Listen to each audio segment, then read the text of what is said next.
The Big Ten has 6 teams in the Sweet 16. Now, back in the day, 6 teams out of the Big Ten would have been 60% of the conference, but now it is 33% of the conference. Still pretty impressive considering that 6 out of 16 is 30 something percent of the teams. And that's what happens when you get a deep conference with this much talent that proves all season long and in previous years that they're a dominant conference. Now, can the Big Ten get over the hump and get that first national title since 2000, since Tom Izzo and the Spartans did it? Every single year, it's pretty much the same thing, right? The Big Ten, they beat each other up. They look great on paper, and then they get to March and it's disappointing. But this year really feels different. I feel like because you have Michigan, who's clearly top 2 or 3 team in the country. You have Michigan State, Illinois, Nebraska, Purdue, who are all kind of in that second tier. And then Iowa's a wild card. So yeah, it's going to be a fun weekend. There's so many big matchups, and the Big Ten is really flexing its muscles. If you have 6 of the 16 Sweet 16 teams and you can't win a national title, I don't know if it's ever going to happen. So if the Big Ten is going to win a national title, this is definitely the year. So again, Iowa, Nebraska, Michigan State, Michigan, Illinois, and Purdue are all still alive after having successful first weekends. Iowa with the crazy upset. And again, now this weekend, things are going to get real. These are the big matchups. These are where the big boys play. It's so fun to have Cinderellas and thing, but it's always great to have these big matchups. Illini Isaac here. I'm going to go down the list and break down some of the games, some of what I saw, and then some of what I see coming up this weekend in the Sweet 16 Elite 8 matchups. And of course, I'm going to talk about Illinois first. I'll get that out of the way for you people that don't care about Illinois. And I'm going to pull up the bracket here as it is beautiful. I'm going to also get into how far I think these teams could go. I probably struck out on most of my teams in the first preview of the NCAA tournament and Big Ten teams, seeing how they would do. So yeah, again, 6 teams of the Sweet 16. It's the best since the ACC did it in 2016, I believe. And at this point, it's not totally a surprise. I think we knew the Big Ten was super deep this year. It is a little surprising that Iowa obviously beat Florida and Nebraska was able to get past Vanderbilt. Nebraska was able to spark some of that magic that they had earlier in the season. But yeah, it's been real dominance from the Big Ten. Michigan has whooped both their teams. Michigan State's looked good. Illinois has whooped both their teams. Purdue, it got a little close with Miami, but for the most part, that was a comfortable win in the second half. The SEC maybe turned out to be a little underwhelming. ACC obviously underwhelming. Big East still is St. John's, UConn. Yeah, so it's a big year for the Big Ten. There's not many Cinderella teams left, which I think favors when you have a deep conference. Like Iowa would kind of be the Cinderella, but they're not at the same time. I know that's been kind of controversial because they're a Big Ten school with resources. Man, yeah, Duke, St. John's, Michigan State, UConn. That'll be a good one. Again, I said I was going to dive into Illinois first. Let's get into Illinois. -3.5 playing Houston, basically in Houston. That game is 10:05 p.m. Eastern time, which is quite the doozy for me if you live in the Eastern time zone. A lot of times those games have been starting 10 or 15 minutes later than that too. So might be looking at a 10:20 start time, wrapping up after midnight for us Eastern time folks. Houston is an absolute wagon. They're not as amazing defensively as they once were. I think Ken Pom has you losing by like 1 point. And again, since this is in Houston and it's basically a home game for them, 3.5 points is not surprising. It opened at 2.5. Really interesting is that the over-under is 140.5. And Illinois, I believe, is now number 2 in offensive efficiency because Purdue took you over. And then Houston's got a top 5 defense. So 140 is an interesting number because that's going to be the battle of two immovable objects as far as Illinois' offense is hard to stop, and then their defense is hard to get breaks on. Great guard play. Sharp is a stud. Flemings is obviously a stud. It'll be a battle of 2 top 5, top 10 picks.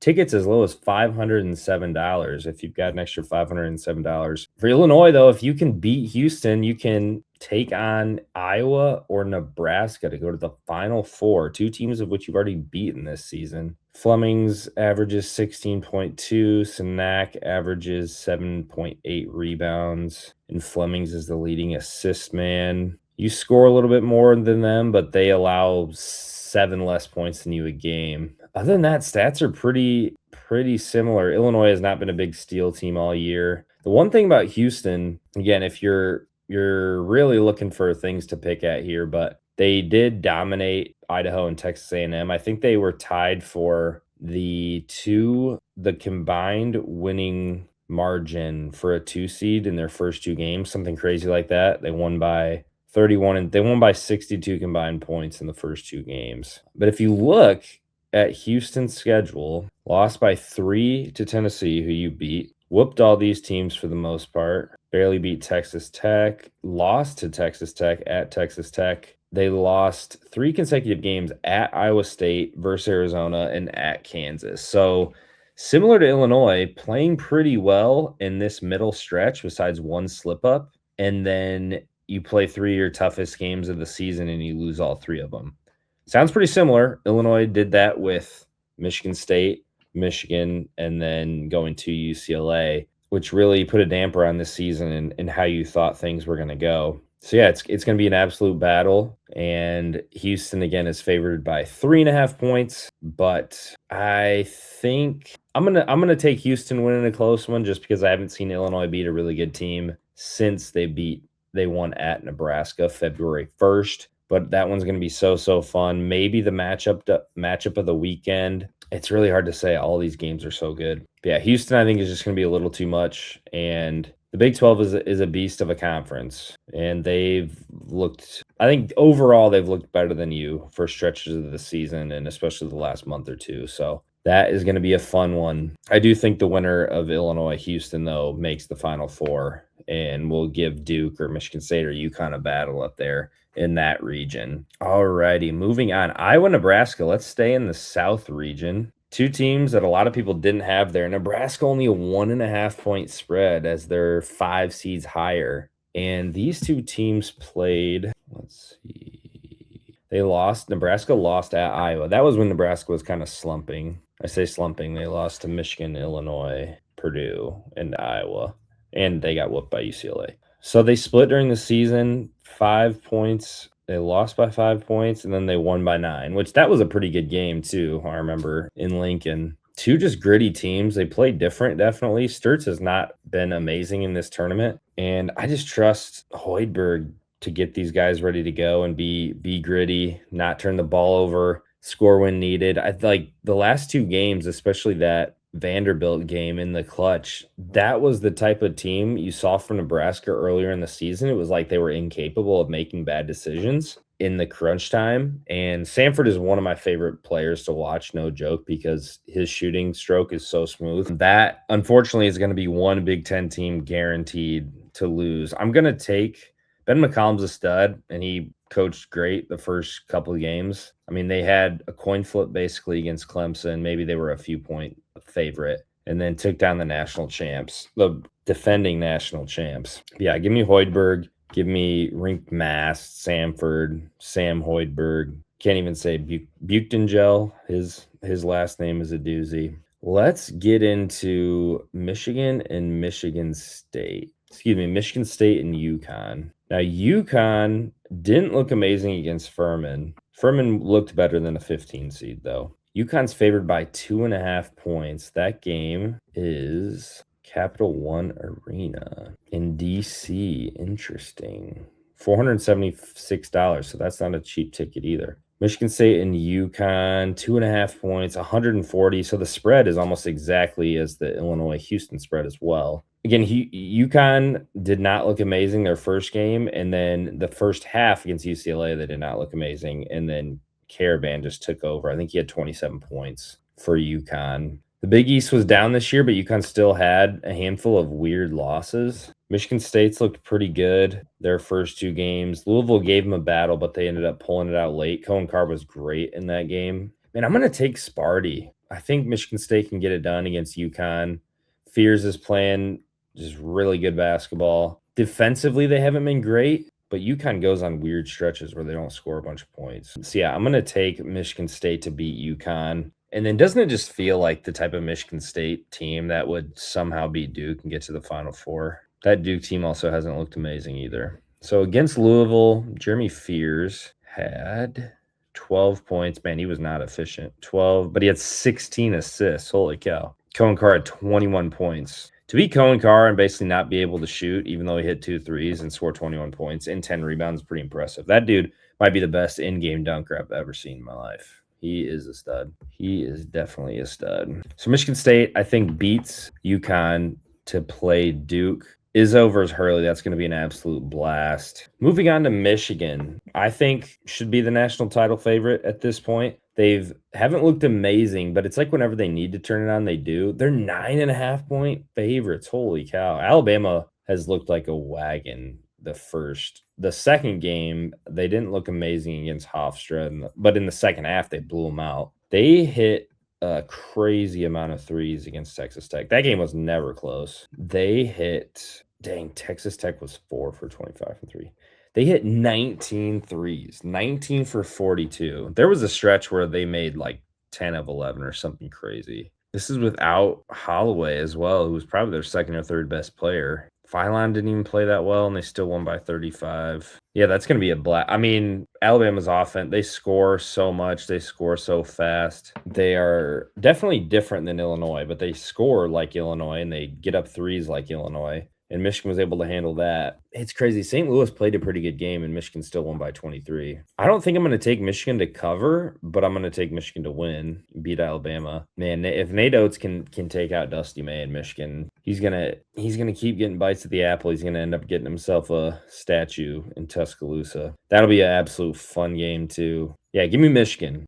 Not a ton to say about that, but again, Michigan didn't look amazing against Howard. It was kind of close at halftime and then just obliterated them in the second half. Same thing with St. Louis. St. Louis, once they stopped hitting a bunch of threes and things like that, it was over. Moving on to Purdue, the Purdue Boilermakers as they take on the Texas Longhorns, which I know not that many people had. They are 6.5-point favorites, which is crazy. That's 9 seed lines, and they're only 6.5-point favorites. I'm kind of surprised. They are playing in San Jose. Now, Texas won the award of being that team from the first 4 that has looked pretty solid in advance. I think 6 out of 10 years or 7 out of 10 years that we've done the first 4. A first 4 team has made the Sweet 16. Just got to get hot. Just got to get that momentum. So, yeah, Purdue only won by 10, but I think at one point they were up 17 or 18. They outscored them by 12 in the second half, even though they were down 2 at halftime. TKR had 19 points, 9 boards, shot 50% from the field.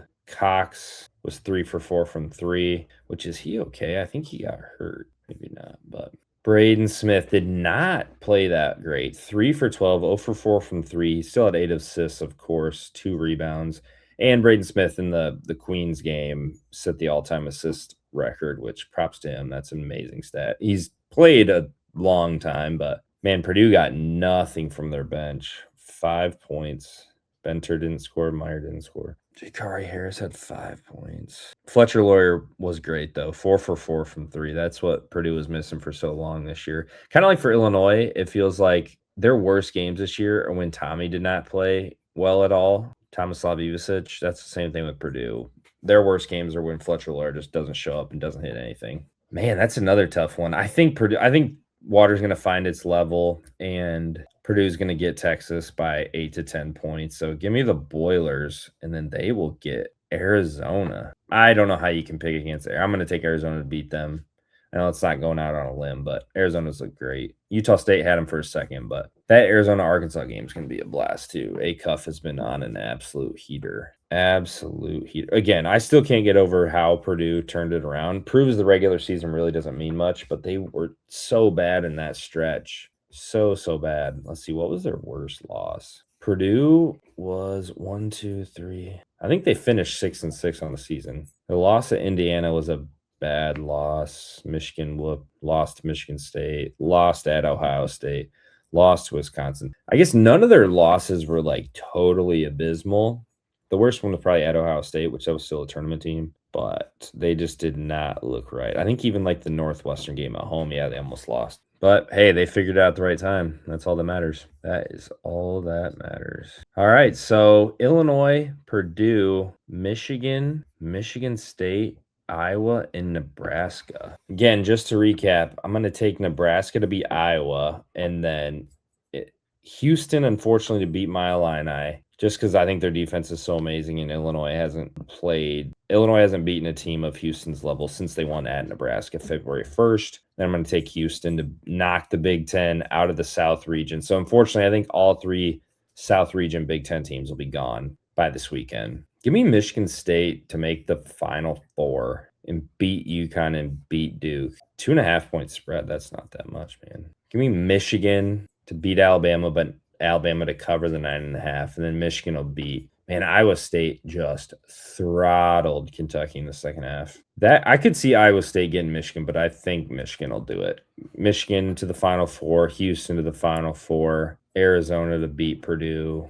It wouldn't be shocking if Purdue made the Final Four, but I could definitely see Arizona beating them. So Michigan State, Arizona, Michigan, Houston. So you'll have two, according to my thoughts, you'll have two Big Ten teams left at the end of the weekend. So you got a 50% chance roughly to win the national title, all things considered. And with Iowa and Nebraska, the Big Ten's guaranteed one team in the Elite Eight. That's kind of fun. So again, 6 teams have made it this far. And if the Big Ten is really back and they want to prove that they're the deepest, best league, they got to win a national title. If you cannot win a national title when you have 6 of the 16 Sweet 16 teams, you need to pack your bags and go home, especially when you have a top dog like Michigan and a bunch of teams in that second tier.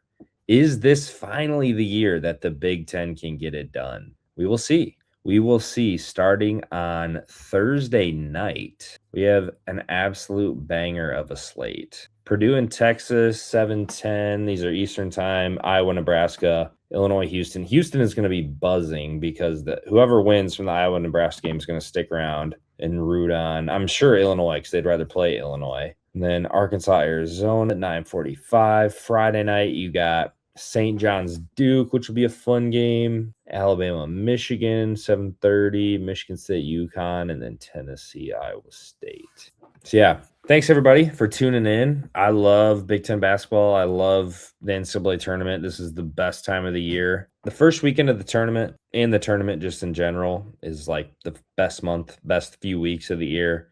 Super Bowl Sunday and Thanksgiving feast week. Those are my top three sports holidays. Now, hopefully, again, the Big Ten cannot get exposed, and hopefully this is the year that the Big Ten can do it. This seems to be the best chance that they've had. And again, thanks for tuning in. Illini Isaac, I'll have more content coming through the weekend, and then after the weekend's over, depending on how many Big Ten teams are left, hopefully my Illini are still left. Make sure to like, subscribe, comment. Let me know who I got wrong. Let me know if you think the Big Ten is going to finally win the national title or if this is going to be another failure of a year for the Big Ten.